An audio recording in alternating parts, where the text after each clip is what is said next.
করছে, তাদের সামনে আমি করছি, এই জন্য কিছুটা কথা বললাম, এ আমি শেষ করলাম। নদী ভাঙন নিয়ে এই যে কখনো কোনো ব্যবস্থা নেওয়া হয়েছিল? না, এই দিকটা কোনো ব্যবস্থা ছিল না। কখনো এখানে প্রতিরোধ ব্যবস্থা নেওয়া হয়নি? না না না, কত বছর যাবত চলছে এই ভাঙন? এই এখানে চলছে না, এই বাংলাটা চলছে নিচে কোনো করছে।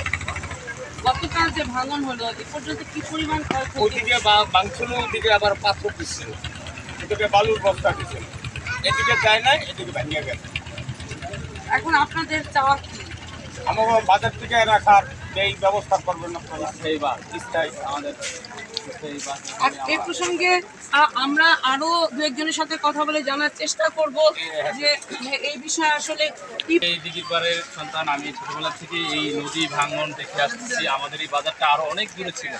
এই ভাঙতে ভাঙতে আজকে আমরা এই বাজার বিলুপ্তির পথে, প্রায় 200 বছরের ঐতিহ্যবাহী এই বাজার থেকে লক্ষ লক্ষ টাকা রাজস্ব যায় সরকারের কাছে। আমাদের এই বাজারটা কেন্দ্র করে নপাড়া, চরাতরা, কাচিকাটা, সুরেশ্বর সহ দিঘির পাড় 5-7টা ইউনিয়নের রুজি রোজগার জীবিকা এই বাজারকে কেন্দ্র করে। তো আমাদের এই এখানে ওই যে আমরা ছোটবেলায় পড়েছি, the patient had died before the doctor came. Doctor আসার আগেই রোগী মারা গেল।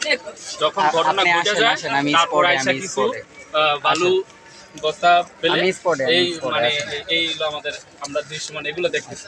কিন্তু এটার বারবার এতদিন বলা সত্ত্বেও স্থায়ী কোনো বাঁধের ব্যবস্থা নেয়নি গভর্নমেন্ট বা সরকার, পানি উন্নয়ন বোর্ড। তা আমরা ভুক্তভোগী।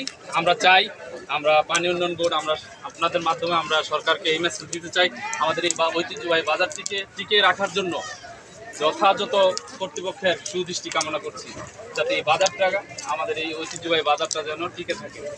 দ্রুত সরকার এটার ব্যবস্থা নেয়, যাতে এই বাজার ব্যবস্থা। ধন্যবাদ। আমরা এখন যেখানে দাঁড়িয়ে আছি আপনাদেরকে যদি আমরা একটু দেখাই, আমি যে জায়গাটাতে দাঁড়িয়ে আছি আমার ঠিক পিছনেই কিন্তু নদীর প্রবল স্রোত। আমার ঠিক পিছনেই নদীর প্রবল স্রোত এবং স্রোত আস্তে আস্তে আরো বাড়ছে, আরো ভাঙনের দিকে যাচ্ছে এবং স্থানীয়ভাবে কিছু বালির বস্তা ফেলে চেষ্টা করা হচ্ছে যে আটকে রাখার, কিন্তু একদিকে বৃষ্টিতে প্রতিকূল আবহাওয়া, আরেকদিকে স্রোতের কারণে মাটির নদীর নিচে যে মাটির ক্ষয় এবং প্রমত্ত পদ্মার যে স্রোত আসলে কতটুকু টিকবে এটা নিয়ে শঙ্কিত এলাকাবাসী থেকে আমরা শুনছিলাম এখানকার জনগণের কাছে। এখানে তাদের চাওয়া হচ্ছে যাতে এখানে স্থায়ীভাবে একটা বাঁধের ব্যবস্থা করা হয়। প্রতি বছর, গত বছরও কিন্তু ভেঙেছিল এবং তারা সরিয়ে এনেছিল।